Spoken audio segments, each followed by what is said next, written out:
морозен, девочка играла возле дома. Выбежала девочка из дома, маленькая, в мамином платке. Старенькие валенки знакомо весело блестели вдалеке. Куклу на салазках покатала, с черной собачкой у ворот. Долго поребячила мотала, рукавичку ей совала в рот. Бегала то к дому, то к сараю и шептала, прячась за крыльцом: «Я с тобой, собачка, не играю, ты чего слюнявишь мне лицо?» Топала по тропке возле дома, щечки на морозе расцвели. Вдруг, хрустя по снегу незнакомо, злые люди к дому подошли. Вытащили все, что в доме было, даже карандашники, тетрадь, ту, в которой девочка любила ласточек для мамы рисовать.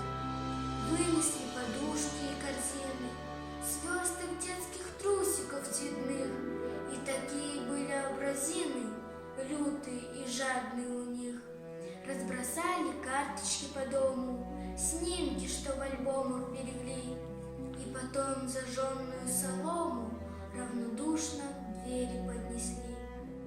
Зазвенели выбитые рамы, полыхнуло пламя через край, и раздался хриплый голос мамы: «Доченька, любимая, прощай!» Черным дымом крыша вся покрылась, вспыхнул клен, что рос невдалеке. Губки задрожали, покатилась крохотная слезка по щеке.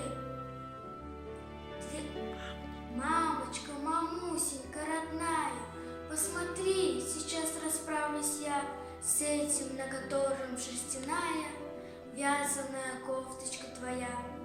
Волосенки, кулачонки маленькие сжала, сердце быстро прыгало в груди.